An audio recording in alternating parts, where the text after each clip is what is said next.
Hi guys, hope you enjoy. This next video is going to be on r/malicious compliance. The name Bronzo will be used in the next post as to keep the manager's name private. This next post is by u/long-suffering squad. Read the frickin' manual!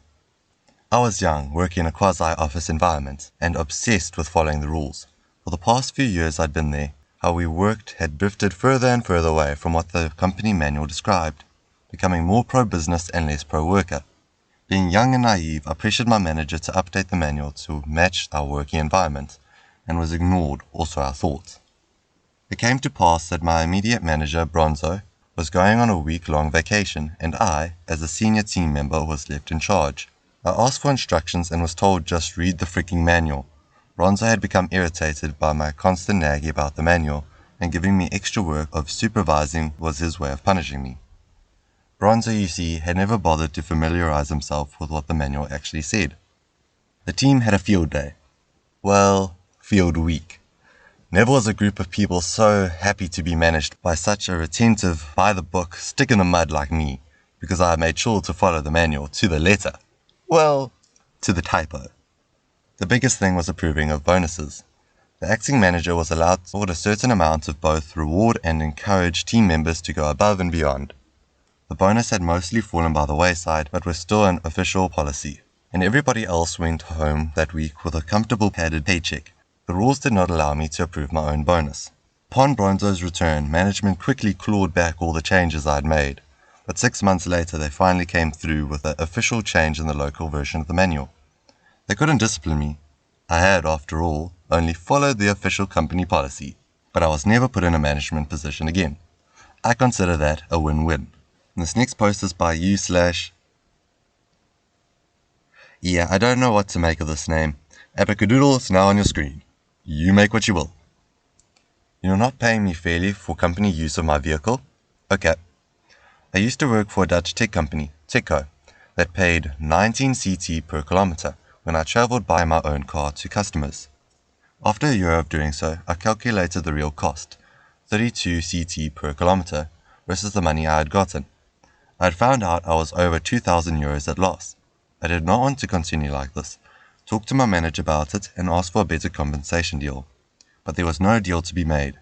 The big travel expense was out of the question. There wasn't an alternative for compensation. No lump sum, not a new company phone or laptop, no lease car. Lease cars were only for people who traveled 50,000 kilometers per year or managers, like my manager. He emailed me, well, you can borrow my company car between 9 and 5 p.m. when I have no external meetings. Cue malicious compliance. So I live almost next to big clients that I had to visit frequently. My company is an hour away in the other direction. So you probably guessed that I drove an hour to the office, got the company car the earliest possibility, and drove an hour back to the clients. I left early because I had to turn the car in on time and then drive home again. I did this for a month or two when big client asked why I wasn't there as much as I used to, and I explained the situation. This is when I found out my manager billed my travel time 4 hours every visit to big client, so they paid the same and got a less value for money. Big client boss said he'd make this right. 2 calls later, an apology, a big bonus for my trouble, and that company car was mine. Manager was moved to another branch because he didn't have clients' best interest at heart. This next post is by u/NQ623. Malicious Complianced, myself. Ski resort. Wife and I decided we wanted our kids to learn how to ski, so we bought a Black Friday deal at the local ski resort of lesson packages. 2 of them.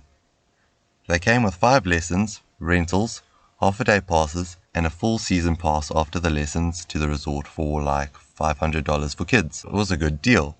Anyway, we get through 3 lessons early in the season and the kids are getting the hang of it. So I request for the lodge if I could have the season passes early so we can go more. The nice lady was like, no, we don't do that, you have to complete the lessons first. I protest and ask to speak with the manager. He agrees and issues the season passes early in the season in December. He got me. My dumb butt didn't know that they go year to year instead of ending at the end of the snow season, thereby making them useless for the following year of skiing. If I had finished the lessons, we might have a full extra year of skiing included. Now I have to go buy season passes again because my kids love it. Lol, screw me. This next post is by u/Emperor Buttman. Really? We don't care how understaffed you are. Every customer must get priority service. This was a while ago, before I managed to claw my way out of the hotel industry. Turned into a novel, so there's a too long didn't read at the bottom. Used to work in a hotel with about 1,000 rooms. All employees were cross-trained when I came on boarding, which essentially means, rather than hiring enough people, every idle 5 minutes was to be spent helping out the other drowning departments. Most of my time was either dedicated to service on reception, but we got plenty of housekeeping and tech department odd jobs thrown our way too. This was pretty normal since tech was by far the smallest department. Around 3 people for 1,000 cheaply constructed rooms, and housekeeping were also tiny for the impossible amount of work they had to do. So what duties could be expected in reception? Replace the door batteries, light bulbs, unclog drains, restock tea and coffee makers, kettles, hair dryers, toilet paper, anything guests were missing/ran out of after they checked in. Room service for any COVID isolation cases. Ticket stamps for events. Manning the bar, garage duty. There was a whole rental thing going on, and properly returned rentals were a rarity.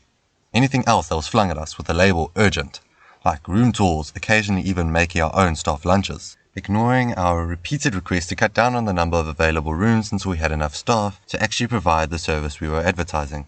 Management also informed us we were there to placate the after-sales cases. Disgruntled customers rightly pissed off that they didn't get what they were promised. So after months of going by the book, I finally found myself a comfortable little loophole. Any tech and housekeeping issues were obviously higher priority than reception since, for example, not having toilet paper or working lights, drains and doors was an unacceptable condition for guests. So waiting 2 hours to be checked in or book breakfast were preferable by far.